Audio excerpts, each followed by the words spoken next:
जिथे स्वप्नांना आकार द्यायचा असतो, तिथे भीतीला जागा नसते कधीच. देवाचं नाव ओठावर असेल तर वादळही वाकून जातात. भक्तीची ज्योत मनात पेटली की अंधारही प्रकाशात हरवून जातात. अडचणी येतील, परीक्षा घेतील, पण हार मानणं आपलं काम नाही. कारण वर देव बसलेला आहे, तो सर्व बघत असतो. मनात श्रद्धेची ताकद ठेवा. स्वप्न पूर्ण होणारच एक दिवस. फक्त देवावर विश्वास ठेवत राहा.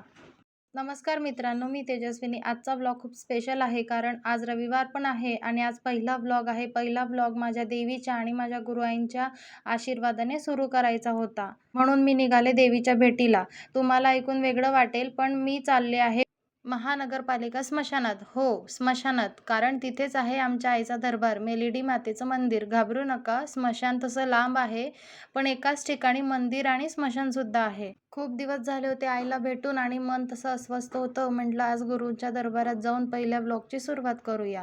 चला तर मग मी पोचले आता स्मशानात. इथे तशा 2 मूर्त्या आहे. एक मेलेडी माता, एक दुसरी चुडेल माता. दोघींचं रूप वेगळं आहे. आता हा बसलेला आहे आमचा शेरू. हा नेहमीच प्रत्येकाच्या स्वागतासाठी इथे बसलेला असतो.